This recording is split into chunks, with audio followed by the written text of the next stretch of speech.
झारखंड के अंदर में 11 मंत्रियों की शपथ ग्रहण हुई दोस्तों। सीएम हेमंत सोरेन के शपथ ग्रहण के बाद उसके बाद विधायकों की हुई ये बात आपको मालूम होगा। लेकिन 11 मंत्रियों की जो शपथ ग्रहण हुआ, इस बात पर माननीय विधायक डुमरी से टाइगर जयराम कुमार महतो का एक बड़ा बयान सामने आया। उसके बाद अलग अलग तरीके से लोग अलग अलग प्रक्रियाएं जो है वो प्रतिक्रियाएं देते हुए नजर आ रहे हैं। किसी का कहना है सही है, किसी का कहना है गलत है, किसी का कहना है कि ये गरीब राज्य है और वहीं करोड़ों करोड़ की बंगला जो है वो देने की काम कर रही है झारखंड सरकार मंत्रियों की। तो ये सब सारी चीज़ों को लेकर के एक अलग अंदाज में जो है वो ये मामले को रिप्रेजेंट करने की कोशिश किए हैं, बताने की कोशिश किए हैं। और भी कई सारे मामलात हैं जो मामलात को बताने की कोशिश किए हैं। तो आप लोगों के सामने हम वीडियो रखेंगे, आप लोग ये वीडियो को देखेंगे, तब आपको जो है वो बातें समझ में आएगी कि मैं क्या जो है वो कहने जा रहा हूँ। तो आपसे हम गुजारिश करते हैं इस वीडियो को आखिर तक देखें। आप लोगों के सामने ये वीडियो है, पूरी वीडियो देखें, आखिर तक देखें, बात खुद आप समझ जाएंगे दोस्तों। वीडियो को देखें कि जिस तरह से जयराम महतो ने विधानसभा में कहा, विधायक जयराम महतो ने विधानसभा में कहा कि मंत्रियों को, विधायकों को क्वार्टर लेनी चाहिए, न कि आवास। आवास और क्वार्टर में ये फर्क होता है। उनकी बातों को गंभीरता से लिया गया या नहीं लिया गया, लेकिन निश्चित तौर पे हम यहाँ पर इस बात को लेकर चर्चा कर रहे हैं कि आखिर जो और मंत्रियों के लिए 14 करोड़ के आवास भी बन रहे हैं और लगभग कंप्लीट हो गया है, और 8 करोड़ के विधायकों के आवास बनने जा रहे हैं।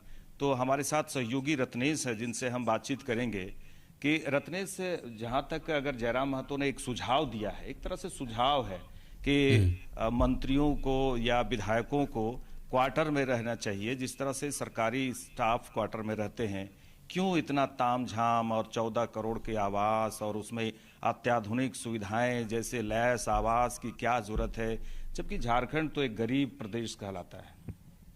जयराम महतो के बात से बिल्कुल झारखंड की जनता काफी सहमत है। जिस तरह से जयराम महतो ने सदन में कहा है कि स्कूली बच्चों को जिस तरह से स्कूल बस जो है वो लेने जाती है, फिर स्कूल पिकअप करती है उनके घर तक, उसी तरह से मंत्रियों को जो है एक फ्लैट दे दिया जाए। लेकिन इतने जो 14 करोड़ रुपए का, एक तरफ सरकार कहती है कि गरीब राज्य है, केंद्र से पैसा मांग रही है, अपना बकाया पैसा, कि हमारे पास राज्य में पैसा नहीं। वही दूसरी तरफ आप अनिल देखिएगा तो 14 करोड़ रुपए का एक मंत्री का बंगला है। तब समझ सकते हैं कि झारखंड सरकार के पास कितना पैसा। एक तरफ राज्य की महिलाएं जो हैं सड़क पर बेबस होकर सो रही हैं, और दूसरी तरफ सरकार जो है महल बना रही है 14 करोड़ का। सिर्फ मंत्रियों के लिए नहीं, अगर विधायक की बात करें तो विधायकों के लिए भी वहां पर आवास बनाया जा रहा है जो 8 करोड़ की लागत से। तो जयराम महतो निश्चित तौर पर सही बात कहे हैं कि मंत्रियों को बंगला ना देके फ्लैट दे दिया जाए, मंत्री अगर बनते हैं। या आप देखे होंगे अनिल कि कोई भी विधायक के पास पहले फॉर्च्यूनर नहीं रहता है, लेकिन जैसे वो विधायक बनते हैं तो उनके पास फॉर्च्यूनर आ जाता है। जयराम महतो भी लगातार ये कहे हैं सदन में कि हम अगर सदन में आते हैं तो हम आज भी दूसरे के दिया हुआ गाड़ी जो स्कॉर्पियो हो उससे हम सदन पे पहुंचते हैं।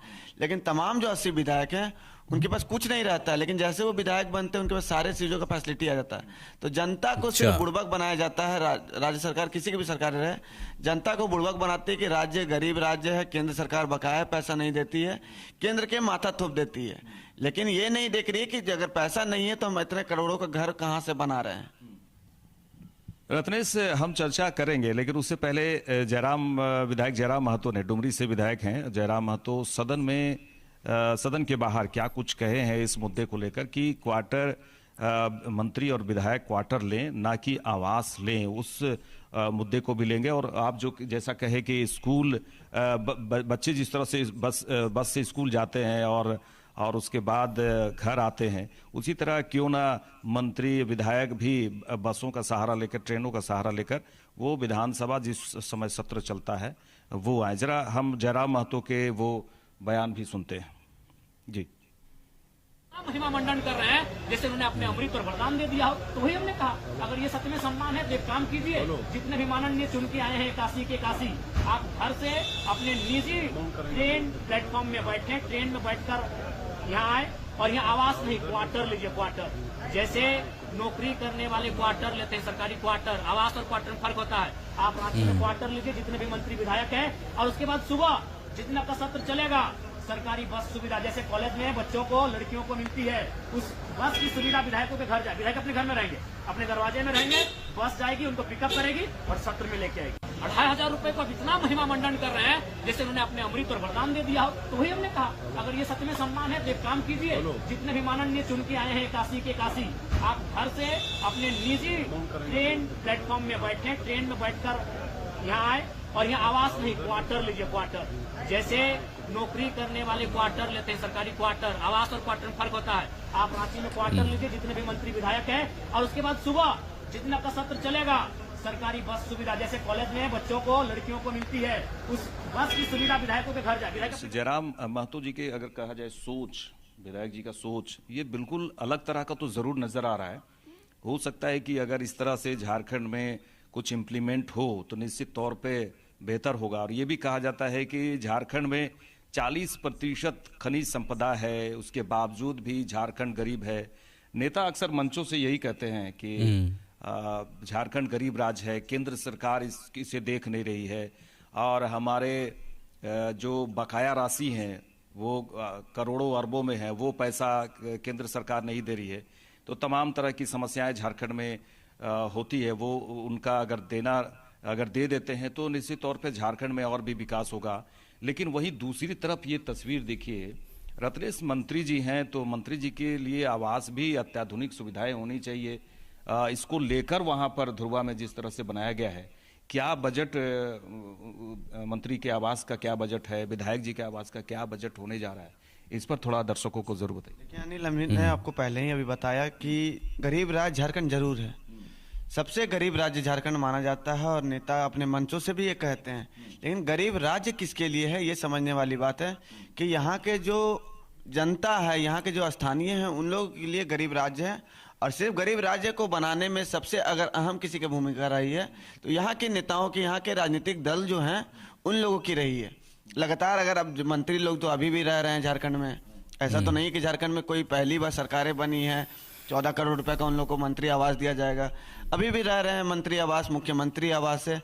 क्या जरूरत है इतना पैसा खर्च करके मंत्रियों लोग के लिए आवास बनाना? मंत्री जहां पर रह रहे हैं वहां पर अच्छे से रह रहे हैं, सुरक्षा व्यवस्था भी उनकी अच्छी है, अच्छी फैसिलिटी उनको वहां पर भी दी जा रही है। लेकिन झारखंड सरकार को दिखावटी पसंद है। अगर वो अपने मंत्रियों को 14 करोड़ का बंगला देंगे तो जनता को फिर बताने में कैसे होगा कि हम अपने मंत्रियों को बंगला दिए हैं, राज्य का विकास किए हैं। लेकिन राज्य का अगर विकास देखे तो धरातल पर कभी नहीं हुआ है। 24 साल बने झारखंड हो गया, लेकिन यहाँ की जनता जो है आज भी गरीबी से जूझ रही है। तो निश्चित तौर पर झारखंड गरीब राज्य है, लेकिन यहाँ के जो नेता हैं वो इसको गरीब राज्य बना के छोड़े। देखिए मंत्री जी के लिए जो आवास है, रत्नेश जी का कहना है कि वो भी सही था, कोई जरूरत नहीं था।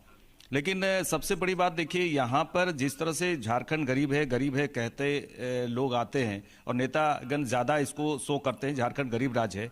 लेकिन कहीं से भी आप अगर मंत्री आवास जो बन रहे हैं 14 करोड़ से एक और 12 करीब मंत्रियों के आवास बन रहे हैं रत्नेश, और उसमें अत्याधुनिक सुविधाएं और स्विमिंग पूल और सड़क और तमाम तरह की ऑटोमेटिक गेट उसमें रखे गए हैं और ऑटोमेटिक दरवाजा, मतलब अत्याधुनिक सुविधाएं वहां पे तमाम है। इन सब चीजों की क्या जरूरत थी?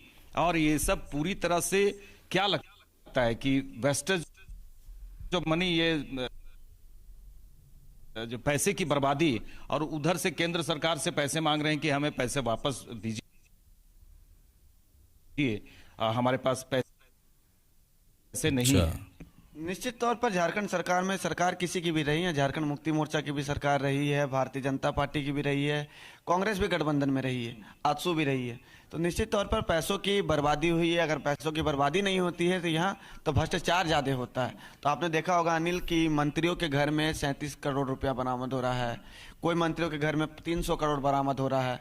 तो झारखंड में सबसे ज़्यादा पैसा है और वो भी सिर्फ भ्रष्टाचार में। आपने स्विमिंग पूल का जिक्र किया, तो गरीबों के पास पीने का पानी नहीं है, चलने के लिए सड़कें नहीं हैं, लेकिन मंत्री जी लोग के लिए स्विमिंग पूल बनाया जा रहा है। रोड, जिस रोड से मंत्री गुजरेंगे उस रोड को चकाचक कर दिया जाता है। और वही अगर आप रोड की स्थिति देखिए, ग्रामीण इलाकों में चले जाइए तो गर्भवती महिला जो है गर्भपात में ही उनकी मौत हो जाती है। वो एक बच्चा को जन्म क्या देगी, बच्चा को जन्म देने से पहले वो मौत हो जाती है। तो झारखंड की ये स्थिति है, और सिर्फ यहाँ की स्थिति को अगर बनाने में किसी का अहम योगदान रहा है तो यहाँ के नेताओं का रहा है। तो रत्नेश, अगर कहा जाए दूसरा पक्ष को भी हम की बातें कर रहे हैं कि भाई मंत्री जी ने शपथ ग्रहण किया है, पद ग्रहण किया है, अब वो पूरे एक्शन में भी दिख रहे हैं झारखंड में। लेकिन मंत्री जी के लिए अगर आवास बनता है तो वो एक तरह से कहा जाए कि झारखंड के मंत्री हैं, कोई आम बात तो नहीं है, झारखंड के मंत्री हैं, तो उसके लिए सरकार ने सोच समझ के ये खर्च किया है कि मंत्री जी को किसी प्रकार से कोई दिक्कत नहीं हो। लेकिन जयराम महतो को यही समस्या है कि आप एक तरफ कहते हैं मंचों से जब चुनाव होता है या फिर कहीं भी जाते हैं, झारखंड गरीब प्रदेश है, और आप तमाम तरह की बातें करते हैं और केंद्र से भी पैसे की मांग करते हैं, जो बकाया पैसा है, हालांकि मिलता तो सही बात है, वो झारखंड के विकास में होता, लेकिन ये किस तरह का झारखंड का विकास है, जमीन स्तर से झारखंड की विकास की जरूरत है। अगर अबुआ आवास की बात कर ले, थोड़ी डिस्कशन कर ले, अबुआ आवास में किस तरह से समस्याएं आती है, बालू की समस्याएं और तमाम तरह की समस्याएं हो रही है, तो लोग अबुआ आवास के बारे में भी बोलते हैं कि हमें नहीं मिल पा रहा है, काफी समस्याओं का सामना करना पड़ रहा है। कितने रूम का है ये रत्नेश बताएंगे? कितने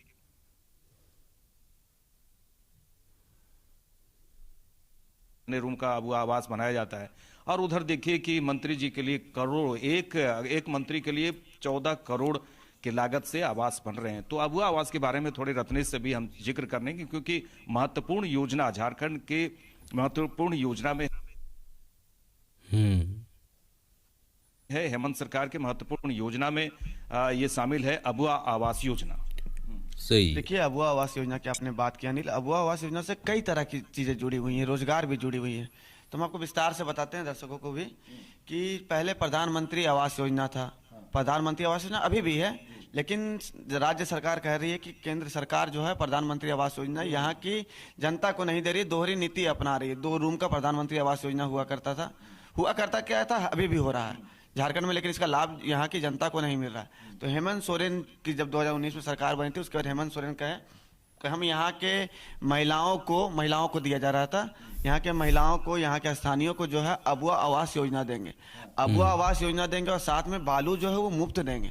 लेकिन ना अबुआ आवास योजना मिला। अबुआ आवास योजना कई लोगों का अनुशंसा भी कर दिया गया, पास भी कर दिया गया, लेकिन उसके बावजूद क्या किया गया, जो बालू बोला गया था कि हम मुफ्त देंगे, बालू मुफ्त तो छोड़िए अनिल, पैसों से भी मिलना यहाँ दुर्लभ हो गया। यहाँ जो बाहरी पूंजीपति जो हैं, उन लोग जो हैं बालू को खुद को डंप किए हुए हैं कुछ जगह। अब बालू की यहाँ पे क्राइसिस इस कदर बढ़ी हुई है कि अगर ट्रैक्टर पे आप बालू लेने जाइएगा तो 10,000 से 12,000 रुपये ट्रैक्टर में बालू मिल रहा है। तो बालू मिल रहा है, निश्चित तौर पर कोई 10,000 12,000 रुपये ट्रैक्टर बालू खरीदेगा नहीं, एक मिडिल फैमिली के लिए बहुत मुश्किल होता है। उसके बाद अगर बात करते हैं तो कई लोग इससे रोजगार से भी जुड़े हुए थे, जो रोड में दिहाड़ी मजदूर खड़े रहते हैं, महिलाएं खड़ी रहती हैं, उन लोग का रोजगार छीना गया। रोजगार झारखंड सरकार छीनी है, क्योंकि बालू अगर नहीं मिलेगा तो रोजगारें चली जाएंगी। एक तरफ आवास देने का आप कहते हैं, जिनको आवास नहीं है उनको आवास देंगे, आवास आप नहीं दिए, चलिए वो अपना रोजगार किसी तरह कर रही थी, कहीं रेंट में लेके या फिर किसी तरह अपना घर बनाती, तो आप वो रोजगार भी छीन लिए, बालू रोक दिए तो रोजगार छीनाया। अगर कई महिलाएं सोचती है कि मेरे पति जो हैं नशा का सेवन करते हैं, तो हम अपनी बच्चियों को पढ़ाएंगे मजदूरी करके, तो वो मजदूरी भी उनका अब छिना गया है, क्योंकि जब बालू नहीं आएगा तो रोड में काम मिलेगा नहीं तो मजदूर को पैसा मिलेगा नहीं। देखिए, तो कभी रत्नेश जल्दी से ये बताइएगा कि कभी आपने ये सुना कि अबुआ आवास में इतनी सारी परेशानियों का सामना कर रहे हैं, बालू नहीं मिल रहा है, अबुआ आवास में दिक्कत हो रही है, 3 कमरे का रूम बनना है। रत्नेश से ये कभी आपको सुनने में आया कि भाई मंत्री जी के लिए जो आवास बन रहे हैं, 14 करोड़ के एक आवास बन रहे हैं, ऐसे ऐसे 12 आवास बन रहे हैं, कभी उसमें समस्या, बालू की समस्या, ऐसी समस्या आई कि भाई यहाँ दिक्कत हो रहा है, देखिए मंत्री जी का आवास नहीं बन पा रहा है, काफी समस्याओं का सामना करना, तो वैसा तो कभी सुनने में नहीं आया होगा? अनिल, आपको हमने पहले ही बताया कि यहाँ के कुछ पूंजीपति हैं जो बाहर से आके यहाँ पे निवेश किए हुए हैं, उन लोगों के पास बालू स्टॉक अभी भी है। अभी भी आप चाहिएगा तो आपको एक ट्रैक्टर क्या, हजारों ट्रैक्टर मिल जाएगा। तो मंत्री जी के ही आदमी लोगों के पास स्टॉक रहता है। लगातार मंत्रियों पर यह आरोप भी लगते रहा है कि जो वहां पर खनन काम करते हैं वो मंत्री का ही आदमी होता है। आपको पंकज मिश्रा याद होगा अनिल, जो मुख्यमंत्री हेमंत सोरेन के प्रतिनिधि थे बरट के, तो वो भी जेल में थे, बाद में अब उनको जमानत मिल गई। तो मंत्रियों लोग के लिए आवास बनाने के लिए ना बालू की दिक्कत होगी, ना लेबर की दिक्कत होगी, ना किसी प्रकार की कोई दिक्कत नहीं। दिक्कत होती है तो यहाँ की जनता को, यहाँ की महिलाओं को, यहाँ के स्थानीयों को दिक्कत होती है। अच्छा, जयराम जी बोल रहे हैं जिस तरह से कि बस में आना चाहिए मंत्रियों को और विधायकों को बस में और ट्रेन में, तो ये कैसे संभव है? उनका किस तरह से संभव हो सकता है कि बस से आना जाना करें? ये तो बिल्कुल ऐसा तो हुआ नहीं है कहीं भी, और झारखंड में ऐसा तो हो नहीं सकता है। कहीं पे कुछ भी नहीं हुआ है। कहीं पे जब यहाँ पे चुनाव चल रहा था, चुनाव का मौसम चल रहा था, तो कोई बोला कि 500 रुपये में गैस सिलेंडर देंगे, कोई बोला 450 में। ये अभी तक कहीं नहीं हुआ है। भाजपा बोली कि हम इसका शुरुआत झारखंड से करेंगे। हेमंत सोरेन बोले झारखंड मुक्ति मोर्चा कि हम इसका शुरुआत झारखंड से करेंगे। तो इसका एक पहल झारखंड से, जयराम महतो युवा हैं, युवा सोच हैं कि किस तरह से झारखंड को आगे ले जाएं, क्योंकि झारखंड को सोना झारखंड कहा जाता है, लेकिन सोना झारखंड ये है नहीं। जबकि कोयला की राजधानी है, पूरे देश को ये कोयला देती है। जब कोरोना काल था तो ऑक्सीजन की अगर कहीं पे दिक्कत नहीं हुई थी तो वो झारखंड थी। झारखंड पूरे राज्य में, माफ कीजिएगा, पूरे देश में ऑक्सीजन भेजा है। तो आप समझ सकते हैं। आपने बोला कि विधायकों जिलों को मंत्री आवास मिल रहा है या फिर गाड़ियों मिल रहा है, तो जयराम महतो ठीक ही कहें कि स्कूल के बच्चों को जिस तरह स्कूल के बस जो है उनके घर तक पिकअप करने जाते हैं और पिकअप करके स्कूल तक लाते हैं, फिर वो स्कूल में अपना क्लास करते हैं, उसके बाद स्कूल के जो बस रहती है वो उनको घर तक छोड़ती है। तो विधायक जी लोग का जब सत्र चलता है तो सत्र में वो रांची में आए हैं, उनको लोग सरकारी फ्लैट दिया हुआ है, सरकारी क्वार्टर दिया हुआ है, वहाँ पर रहें। एक बस जाएगी, उनको पिकअप करेगी, विधानसभा लेके आएगी, फिर विधानसभा से उनको लेके चली जाएगी, छोड़ देगी। राज्य का राजस्व भी इससे बढ़ेगा, पैसा बचत होगा। वो पैसा जनता में आप खर्च कीजिएगा तो जनता का कुछ भला होगा, राज्य का विकास होगा। तब आप सोना झारखंड इसको बनाने का सपना देख सकते हैं। बिल्कुल, देखिए जिस तरह से बातचीत हुई, रत्नेश से भी बातचीत हुई कि देखिए सोना झारखंड बनाने की पहल तो अगर कहा जाए तो जयराम महतो की जो सोच है वो निश्चित तौर पे वो दिखती है कि उनका जो सोच है और उनका जो कदम है, जो पहल है, उसके बारे में उन्होंने अपनी बातों को सदन के बाहर रखा है कि ऐसे ऐसे अगर किया जाए तो निश्चित तौर पे झारखंड आगे बढ़ सकता है और आगे बढ़ने के लिए तमाम कोशिशें की है। अब रत्नेश ने ये कहा कि बालू की समस्या आबुआ आवास में हो या आम आदमी अगर बनाने की सोच रहा है तो बालू की समस्याएं काफ़ी विकट है, क्योंकि 10,000 से 9, 10,000, 11,000, 12,000 ट्रैक्टर मिलते हैं। तो सोचिए एक आम आदमी क्या घर बनाएगा, लेकिन उसकी मार जो है सीधे सीधे वहाँ जो सड़क के किनारे खड़े मजदूर और सड़क के किनारे जो महिलाएं हैं, महिला मजदूर हैं, उनकी कोई सोचने वाला नहीं है। वो बैरंग ही आते हैं और बैरंग ही लौट जाते हैं। काम मिलना मुश्किल हो गया है क्योंकि झारखंड में बालू काफ़ी महंगे हैं। लेकिन कभी भी आप ये नहीं सुने होंगे कि मंत्रियों के आवास या विधायकों के आवास बनने में किसी भी प्रकार से बालू की कमी आ रही है या फिर कोई दिक्कत हो रहा है, क्योंकि माननीय लोगों के आवास बन रहे हैं। तो निश्चित तौर पे किसी भी प्रकार से कोई कमी नहीं होनी चाहिए। अत्याधुनिक सुविधाओं से लैस है। इसी को लेकर, इन्हीं सब तमाम बातों को लेकर जयराम महतो के उद्गार जो है विधानसभा से बाहर नजर आए। उन्होंने कहा कि क्यों ना विधायक हो, मंत्री हो, क्यों ना क्वार्टर में रहें। जिस तरह से सरकारी क्वार्टर में जो स्टाफ होते हैं, सरकारी स्टाफ होते हैं, वो रहें। लेकिन वैसा होता नहीं है, क्योंकि आवास और क्वार्टर में अंतर है। लेकिन मंत्री जी हों, माननीय विधायक हों, सभी को तो बड़े बड़े आवास चाहिए और अत्याधुनिक सुविधाओं से लैस चाहिए। इसीलिए वो धुरवा में 14 करोड़ के आवास बनने जा रहे हैं। इसी मुद्दे को लेकर हमने बातचीत की है और तमाम तरह की जो समस्याएं हैं। देखिए, अब गरीब राज्य की भी बात हम लोग ने डिस्कशन किया कि झारखंड गरीब राज्य है। ये सभी तमाम मंचों से सभी नेता ये कहते हैं कि झारखंड गरीब राज्य है। लेकिन कभी अगर मौका मिले तो धुरवा जरूर जाइए आप और जरा मंत्रियों के आवास का निरीक्षण बाहर से ही, अंदर तो जाने का प्रवेश मिले ना मिले, लेकिन मुआयना जरूर कीजिएगा, क्योंकि अत्याधुनिक सुविधाओं से ये लैस मंत्रियों के आवास बन गए हैं, लगभग कंप्लीट हो चुका है। हम मंत्रीगण वहीं से विधानसभा सत्र जाएंगे और वहीं रहेंगे। इन तमाम मुद्दों को, गंभीर विषयों को हमने रत्नेश के साथ में चर्चा किया। देखने वाली बात है कि गरीब झारखंड राज्य को किस तरह से विकास के रास्ते में लाने की कोशिश। तो वीडियो आप लोग देख चुके हैं दोस्तों। ये वीडियो देखने के बाद आप क्या कहना चाहेंगे कि माननीय विधायक टाइगर जयराम कुमार महतो की जो सोच है विधायकों के प्रति, मंत्रियों के प्रति, आवास को लेकर के, और इतने सारे पैसे को जो खर्च किए जाते हैं आवास को लेकर के, वो क्वार्टर में तब्दील किया जाए, बसों का सहारा लिया जाए, ट्रेनों का सहारा लिया जाए, ये पैसे को बचा करके आवाम में यानी कि जनता को दिया जाए, जनता की भलाई हो और इसी में सारे के सारे लोगों की भी भलाई हो। तो आप इसको किस नज़रिए से देखते हैं ज़रूर बताइएगा। इस वीडियो को शेयर कर दीजिएगा। मिलते हैं एक और नए वीडियो के साथ, तब तक के लिए खुदा हाफिज़।